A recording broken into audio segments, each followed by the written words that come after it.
اعتبار سے رمضان سے بھی افضل ایام، اور یہ ایام ان کی فضیلت کا ایک پہلو یہ ہے کہ اللہ رب العالمین نے ان کی قسم اٹھائی، والفجر وليال عشر، یہ لیال عشر سے مراد ابن کثیر رحمۃ اللہ علیہ فرماتے ہیں کہ ذی الحجہ کے 10 ایام ہیں،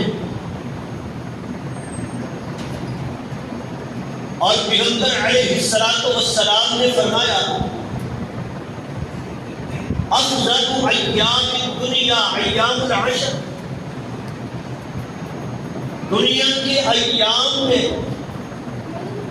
سب سے افضل ترین ایام یہ ذی الحجہ کے 10 دن ہیں۔ اور دوسری روایت ہے، فرمایا ما من ایام العمل الصالح فیہن احب الی اللہ من هذه الایام، ان دنوں میں کیا ہوا عمل وہ اللہ کو اتنا پیارا ہے کہ اور کوئی عمل اس کے برابر نہیں ہو سکتا۔ ان دنوں میں کی ہوئی نیکی وہ اللہ اس کا اتنا اجر عطا فرماتے ہیں کہ کوئی اور بھی اس کا مقابلہ نہیں کر سکتا۔ اور وہ حضرت انس رضی اللہ تعالی عنہ فرماتے ہیں یہ ایام ذی الحجہ کے یہ 10 دن، ان میں ایک ایک دن اجر کے اعتبار سے 1000 دن کے برابر ہے۔ اور فرمایا ایک دن وہ عرفہ والا، وہ ایک دن اتنی فضیلت والا ہے کہ 10,000 ایام کے برابر وہ اکیلا ہے۔ حافظ ابن حجر رحمۃ اللہ علیہ فرماتے ہیں کہ ان دنوں کی فضیلت کی وجہ یہ ہے، نمبر 1 ان دنوں میں ساری عبادتیں اکٹھی ہو جاتی ہیں۔ مثال کے طور پہ اگر ارکان اسلام کو لیا جائے، دین کے وہ 5 بنیادی رکن جن کے بارے میں پیغمبر علیہ السلام نے فرمایا بنی الاسلام علی 5 شہادت ان لا الہ الا اللہ واقام الصلاۃ وایتاء الزکاۃ والحج وصوم رمضان۔ اب یہ 5 رکن کلمہ شہادت کے بعد نماز ہے وہ تو ہر دن ادا کرنی ہے، زکوٰۃ ہے جب سال مکمل ہو دن مخصوص نہیں، لیکن یہ حج یہ صرف سال کے انہی ایام میں ہوتا ہے۔ اور روزے وہ فردی نہیں تو نفلی ان ایام میں پیغمبر علیہ السلام رکھا کرتے تھے، تو وہ سارے اعمال ان دنوں میں اکٹھے ہو جاتے ہیں، اس لیے یہ دن سب سے افضل ہے۔ اور دوسری فضیلت یہ ہے کہ یہ وہ افضل ترین ایام ہیں جن دنوں میں اللہ نے امت محمدیہ کو یہ اعزاز بخشا، یہ آیت نازل ہوئی الیوم اکملت لکم دینکم، کہ آج کے دن تم پہ دین مکمل کر دیا۔ عرفہ کے دن وہ ایک یہودی نے حضرت عمر رضی اللہ تعالی عنہ سے کہا تھا کہ تمہارے قرآن میں، تمہاری کتاب میں ایک آیت ایسی ہے اگر وہ ہماری کتاب میں ہوتی تو ہم اس دن کو عید کا دن بنا لیتے۔ اور میں کون سی آیت؟ کہنے لگا الیوم اکملت لکم دینکم، یہ آیت کہ آج کے دن دین مکمل ہو گیا. حضرت عمر فرماتے ہیں وہ ہمارے لیے بھی وہ عرفہ کا دن، عید کا دن. تو یہ دین کی تکمیل بھی انہی دنوں میں اللہ رب العالمین نے یہ آیت نازل فرمائی. اسی طرح وہ افعال حج، حج کی ساری عبادات وہ بھی انہی دنوں میں ہوتی ہے. اور یہ حج ایسا عمل ہے کہ جس کے بارے میں پیغمبر علیہ السلام نے فرمایا تھا الحج المبرور لیس لہ الجزاء الا الجنہ. وہ حج جس میں کوئی کوتاہی کوئی گناہ نہ ہو، صحیح سنت کے مطابق وہ حج ادا کیا جائے، اس کا بدلہ جنت کے علاوہ اور ہو ہی نہیں سکتا. اور وہ حضرت عمرو ابن العاص رضی اللہ تعالی عنہ اسلام قبول کیا، اپنا ہاتھ آگے بڑھایا، ہاتھ کی ادا کرنے والے آتا یا رسول اللہ، کہتے ہیں اللہ کے پیارے پیغمبر ہاتھ بڑھائیے، میں بیعت کرنا چاہتا ہوں. پیغمبر علیہ السلام نے ہاتھ آگے کیا، عمر نے اپنا ہاتھ روک لیا. میں مانا گا یا عمر کیا ہوا؟ کہنے لگے اللہ کے پیارے پیغمبر پہلے ایک بات کا وعدہ کرے، میں اسلام قبول کروں تو اللہ میرے سارے گناہ معاف فرما دے. پہلے یہ خوشخبری سنائے کہ میرے پہلے گناہ معاف ہوں گے، پھر میں یہ اسلام قبول کروں گا، پھر بیعت کروں گا.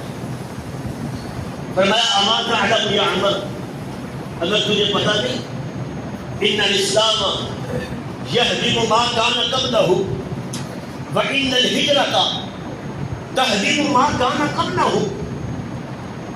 یہ اسلام سے بھی پہلے سارے گناہ معاف ہو جاتے ہیں، ہجرت سے پہلے گناہ معاف ہو جاتے ہیں، اور یہ حج بھی ایسا عمل ہے جس سے پہلے سارے گناہ معاف ہو جاتے ہیں.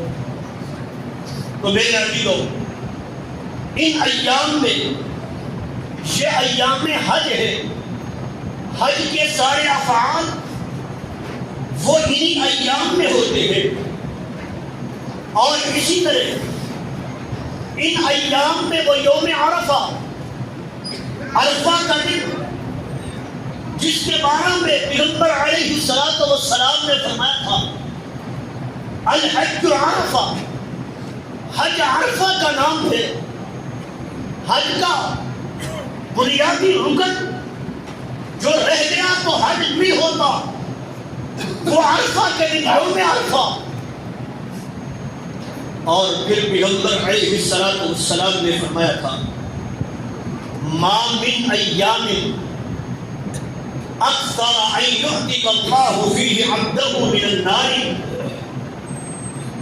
پورے سال میں وہ ایک دن جس میں اللہ سب سے زیادہ لوگوں کو جہنم سے آزاد کرتے ہیں، وہ عرفہ کا دن ہے. سب سے زیادہ، حتیٰ کہ رمضان کے ایام سے بھی زیادہ جس دن اللہ لوگوں کو جہنم سے آزاد کرتے ہیں، وہ عرفہ کا دن ہے. یباہی بہم الملائکہ، اللہ فرشتوں کے سامنے بطور فخر اپنے بندوں کا ذکر کرتے ہیں کہ ایک طرف وہ لوگ جو حج جیسی عبادت کی ادائیگی کے لیے وہاں سخت ترین گرمی میں وہ کھلے میدان میں اللہ کے سامنے وہ کھڑے ہو کے التجائیں کر رہے ہوتے ہیں، ایک لباس میں، ایک انداز میں وہ ہاتھ اٹھے ہوئے، یباہی بہم الملائکہ، اللہ فرشتوں کے سامنے بطور فخر اعلان کرتے ہیں دیکھو میرے بندوں کو کیسے میری عبادت کر رہے ہیں. اگر آپ یہ ایام، پھر ان ایام میں قربانی 10 ذوالحجہ کا دن، جس کے بارے میں نبی کریم علیہ السلام نے فرما دیا اعظم الایام عند اللہ، اللہ کے ہاں سب سے عظیم ترین دن وہ قربانی کا دن ہے، سب سے عظیم دن۔ ما من عمل اصغى عند اللہ ولا اعظم اجرا من احراق الدم، اس دن اجر کے لحاظ سے سب سے بڑا عمل اور سب سے پاکیزہ عمل قربانی کے دن کوئی ہے تو وہ اللہ کی راہ میں خون کو بہانا۔ یہ عمل بھی چونکہ انہی ایام میں ہے، اسی لیے یہ 10 دنوں کو یہ فضیلت حاصل ہے، حتیٰ کہ امام ابن تیمیہ رحمۃ اللہ علیہ فرماتے ہیں کہ دنوں کے اعتبار سے یہ دن رمضان کے ایام سے بھی افضل ہے، ہاں راتوں کے اعتبار سے وہ رمضان کی آخری راتیں وہ افضل ہے کیونکہ ان میں لیلۃ القدر ہے، لیکن دنوں کے اعتبار سے یہ ایام سب سے افضل ہے۔ تو اب یہ ایام عظیم ترین یہ دن اللہ رب العالمین ہمیں عطا کر دے تو ان دنوں میں کرنا کیا ہے؟ اب یوں سمجھے جیسے وہ دکاندار حضرات اپنا سامان بیچنے کے لیے کچھ دن سیل لگاتے ہیں، مال سستا کر کے بیچتے ہیں، یوں سمجھے کہ ان دنوں میں اللہ نے جنت آپ کے لیے سستی کر دی ہے، اللہ سے جنت کو حاصل کرنا ہے۔ تو ان دنوں میں کرنے والے کام یہ ہے، سب سے پہلے تو ہم اپنے گناہوں پہ نظر کریں اور پھر اللہ سے توبہ کریں، معافی مانگے تاکہ وہ گناہوں کی نحوست ہمیں برکات سے محروم نہ کر دے۔ وَتُوبُوا إِلَى اللَّهِ جَمِيعًا أَيُّهَا الْمُؤْمِنُونَ لَعَلَّكُمْ تُفْلِحُونَ۔ کامیابی تب ملے گی جب اللہ کے سامنے اپنے گناہوں پہ شرمندگی کا اظہار ہوگا، اللہ سے توبہ کی جائے گی، اور وہ توبہ اگر توبہ نصوح ہو، پختہ سچے ارادے سے توبہ ہو، تو پھر فَأُولَٰئِكَ يُبَدِّلُ اللَّهُ سَيِّئَاتِهِمْ حَسَنَاتٍ، اللہ گناہوں کو نیکیوں میں بدل دیتے ہیں۔ تو ان ایام کی برکات سے مستفید ہونے کے لیے، ان ایام کی فضیلتوں کو حاصل کرنے کے لیے پہلا کام یہ ہے کہ اپنے گناہوں سے معافی مانگے، اللہ کے سامنے توبہ کرے، اور دوسرا کام یہ ہے جیسے رمضان میں ہم خاص عبادات کا اہتمام کرتے ہیں، کیوں؟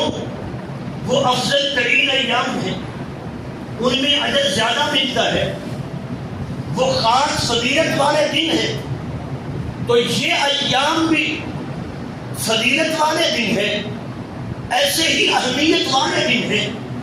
تو ان دنوں میں بھی خاص طور پہ محنت کرنے کا عزم کریں کہ ہم عبادات میں، نیکی میں ویسے ہی آگے بڑھیں گے جیسے رمضان کے ایام میں ہم جو کرتے ہیں۔ وَالَّذِينَ جَاهَدُوا فِينَا لَنَهْدِيَنَّهُمْ سُبُلَنَا، جو اللہ کے راستے میں محنت کرتا ہے، کوشش کرتا ہے، پھر اللہ اسے رہنمائی بھی کرتے ہیں، اسے توفیق بھی عطا کرتے ہیں۔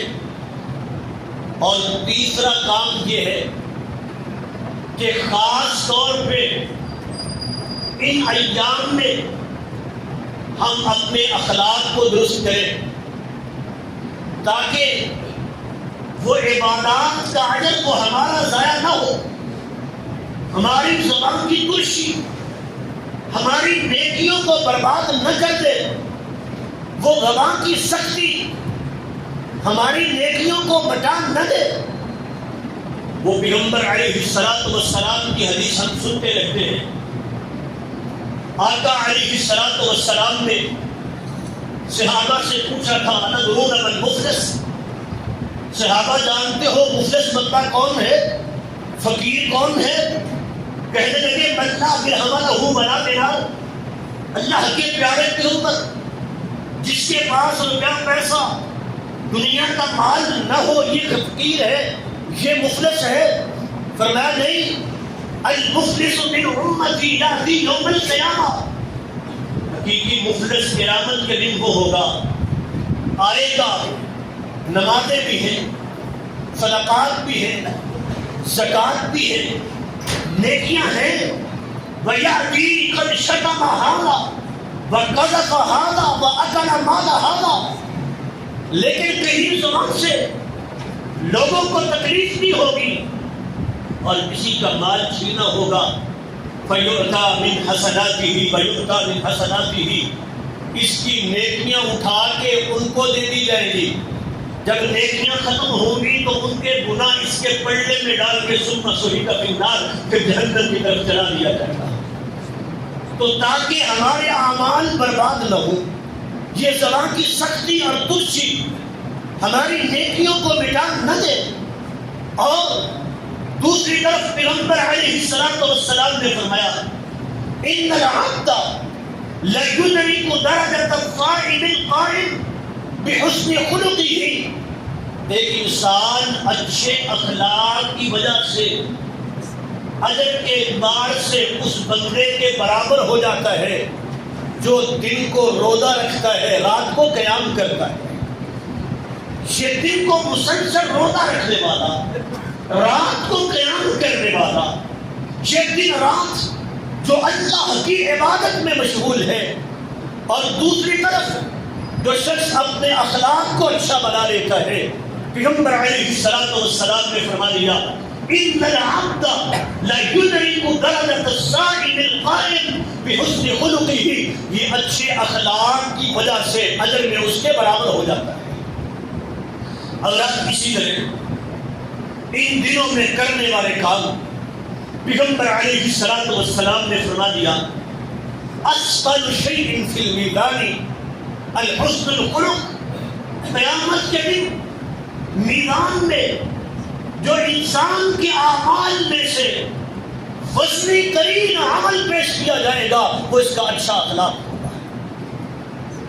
اسی طرح ان دنوں میں خاص طور پہ فرائض کی ادائیگی کا اہتمام، جیسے رمضان میں ہم نمازوں کا اہتمام کرتے ہیں، اور وہ لوگ بھی اللہ کے گھر میں نظر آتے ہیں جن کو سال بھر توفیق نہیں ملتی، کیونکہ یہ افضل ایام ہے، تو یہ ایام بھی فضیلت والے، تو ادائیگی، فرائض کی ادائیگی کا خاص طور پہ اہتمام کرنا، جو کہ پیغمبر علیہ السلام نے فرمایا ما تقرب الی عبدی بشیء احب الی مما افترضته علیہ، سب سے زیادہ میرا قرب بندے کو جس عمل سے ملتا ہے وہ فرائض کی ادائیگی سے ملتا ہے۔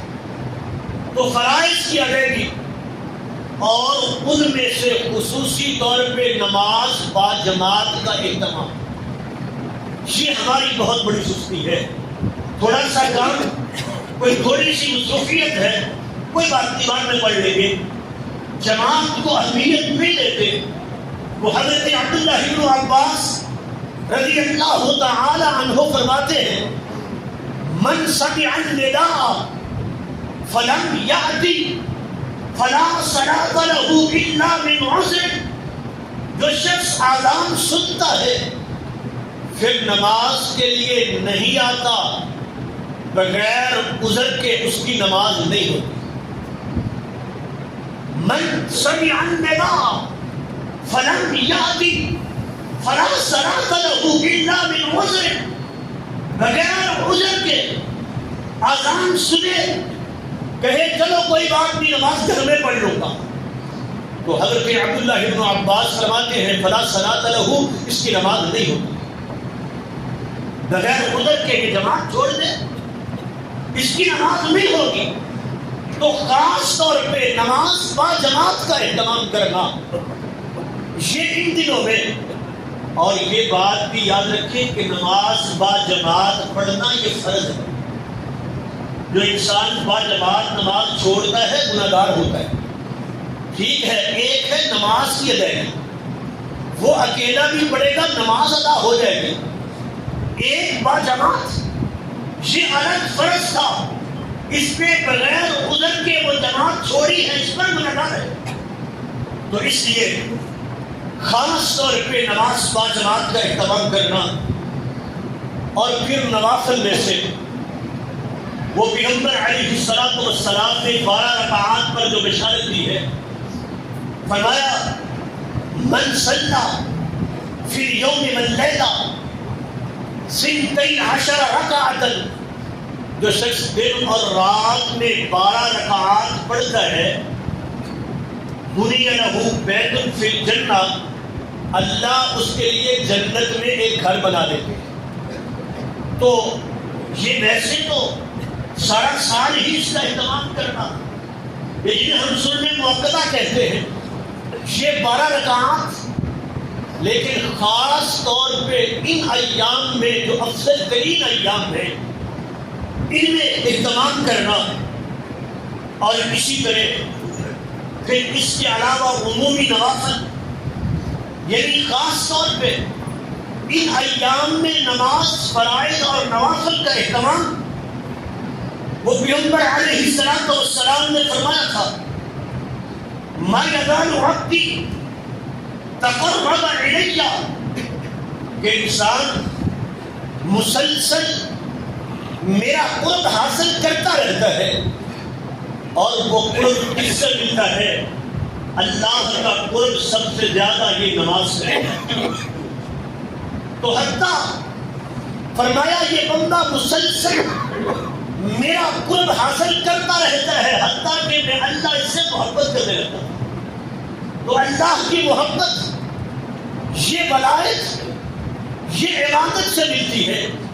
تو خاص طور پہ یہ نوافل کا اہتمام کرنا، ان 10 راتوں میں قیام اللیل کا اہتمام، اللہ نے جن کی قسم اٹھائی ہے والفجر ولیال عشر، اور اسی طرح باقی سارا سال بھی وہ نماز اشراق کا اہتمام کرے تو اجر ہے، لیکن خاص طور پہ ان 10 دنوں میں اہتمام کرنا، تاکہ ان دنوں کی برکات اور فضائل سے ہم فائدہ اٹھا سکیں۔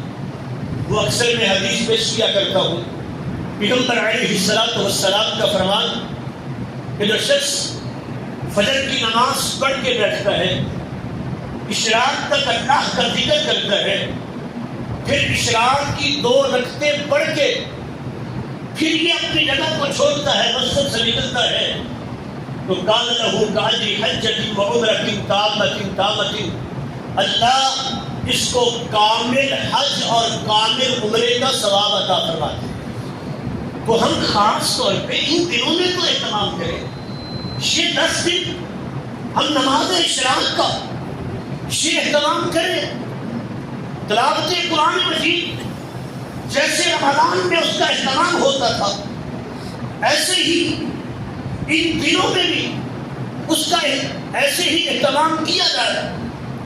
اور پھر اگلا کام یہ ہے کہ ان 10 ایام میں اپنے بال اور ناخن نہ کشوانا۔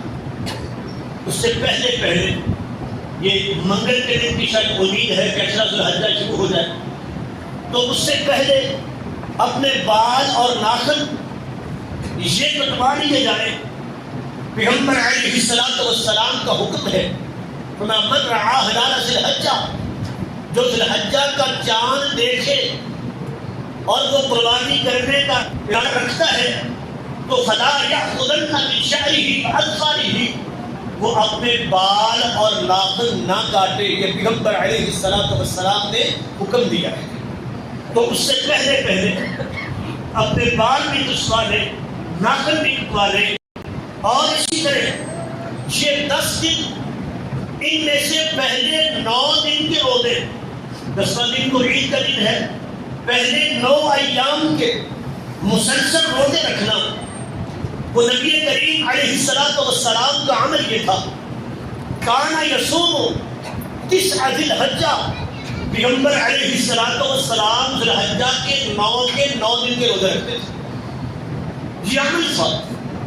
اور آقا علیہ السلام کا فرمان، من صام یوما ابتغاء وجہ اللہ باعدہ اللہ 70 خریفا من النار، جو ایک روزہ اللہ کی رضا کے لیے رکھتا ہے، اللہ کی راہ میں رکھتا ہے، اللہ اس کو 70 سال کی مسافت جہنم سے دور کر دیتے ہیں۔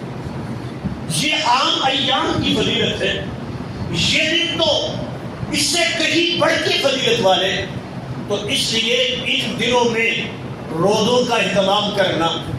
پھر یہ گرمی کا موسم ہے، اور انسان جو اللہ کی راہ میں یہ مشقت برداشت کرتا ہے، اس پر یہ عہد، اور خاص طور پہ یوم عرفہ کا 9 ذی الحجہ کا روزہ، جس کے بارے میں پیغمبر علیہ السلام نے فرمایا ہے کہ 2 سال کے گناہوں کا کفارہ بن جاتا ہے یہ ایک دن کا روزہ۔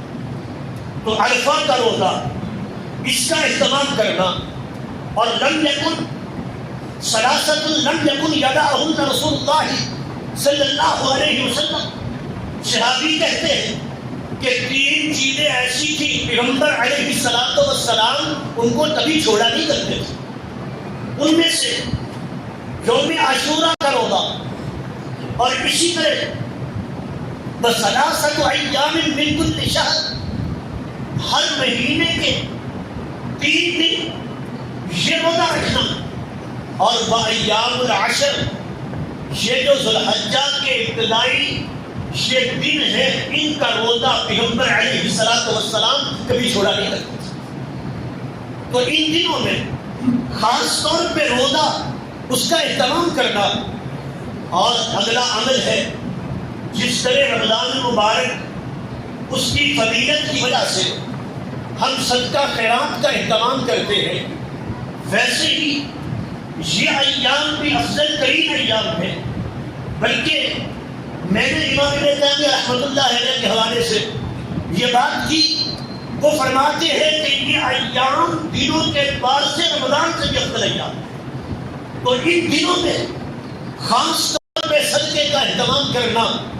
پھر وہ پیغمبر علیہ السلام کا فرمان، ما نقصت صدقۃ من مال وما زاد اللہ عبدا بعفو الا عطا، لوگوں اللہ کی راہ میں خرچ کرنے سے کبھی بھی مال میں کمی نہیں آتی، اور اللہ نے فرما دیا انفقوا مما رزقناکم من قبل ان یأتی یوم لا بیع فیہ ولا خلہ، لوگوں اس دن سے پہلے خرچ کر لو، پھر جب وہ قیامت کا دن آئے گا وہاں کوئی چیز خریدو فروخت نہیں کر سکو گے، وہاں یہ مال کام نہیں آئے گا، لا بیع فیہ، وہاں کوئی خرید و فروخت نہیں ہوگی، ولا خلہ، وہاں کوئی دوستی بھی کام نہیں آئے گی، صرف یہ تمہاری نیکی جس میں سے اللہ کی راہ میں یہ خرچ کرنا یہ کام آئے گا۔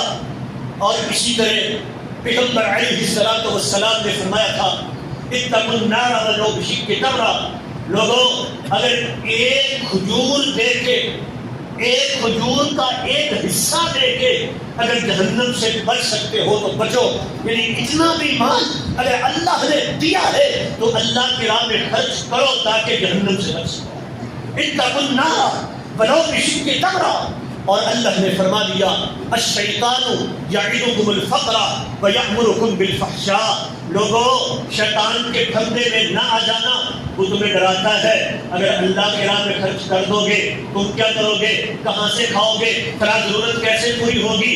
الشیطان یعدکم الفقر، وہ تمہیں فقر سے ڈراتا ہے. شیطان کے پھندے میں نہ آنا. تو خاص طور پہ ان ایام میں اللہ کی راہ میں خرچ کرنا، اس کا اہتمام کیا جائے. اور اسی طرح ان ایام میں کثرت سے تکبیرات پڑھنا، اللہ کا ذکر.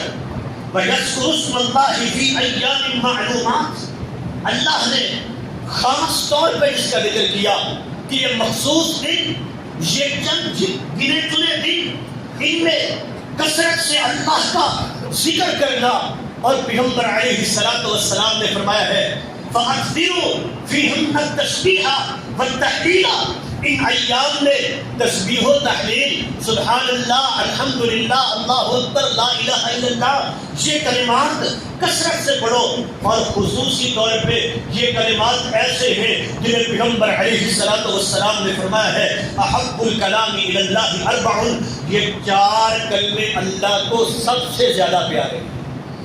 تو ذکر اور پھر ان کلمات کے ساتھ ذکر. فَأَكْثِرُوا فِيهِنَّ التَّسْبِيحَ وَالتَّهْلِيلَ.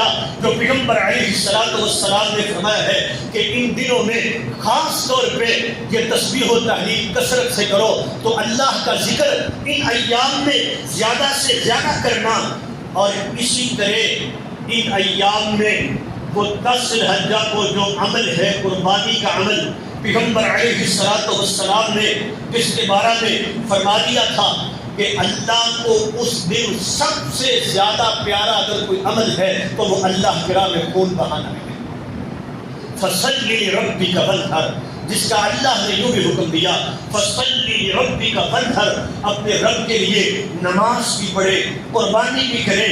اور پیغمبر علیہ الصلوۃ والسلام نے فرمایا تھا اِنَّ عَلَىٰ أَهْلِ كُلِّ بَيْتٍ، لوگوں ہر گھر پر سال میں ایک بار یہ قربانی کرنا ضروری ہے. وہ حضرت عبداللہ بن عمر رضی اللہ تعالی عنہما سے کسی نے پوچھا بتائیے قربانی فرض ہے یا سنت ہے؟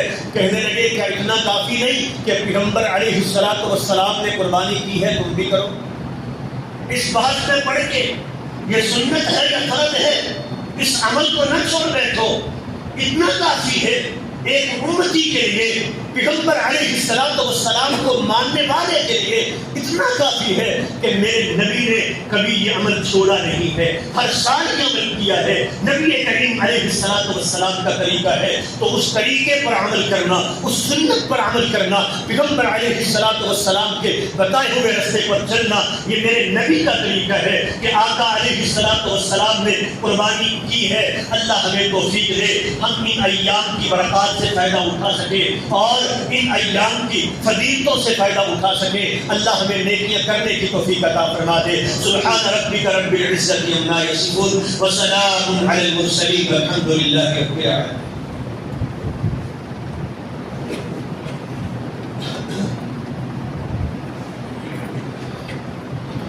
ان الحمد لله نحمده ونستعينه ونستغفره ونؤمن به ونتوكل عليه ونعوذ بالله من شرور أنفسنا ومن سيئات أعمالنا. من يهده الله فلا مضل له ومن يضلل فلا هادي له. وأشهد أن لا إله إلا الله وحده لا شريك له وأشهد أن محمدا عبده ورسوله. اللهم صل على محمد وعلى آل محمد كما صليت على إبراهيم وعلى آل إبراهيم إنك حميد مجيد. اللهم بارك على محمد وعلى آل محمد كما باركت على إبراهيم وعلى آل إبراهيم إنك حميد مجيد. اللهم اغفر لنا وارحمنا إنك أنت الغفور الرحيم. اللهم انفعنا بما علمتنا وعلمنا ما ينفعنا وزدنا علما. سبحان ربك رب العزة عما يصفون وسلام على المرسلين والحمد لله رب العالمين.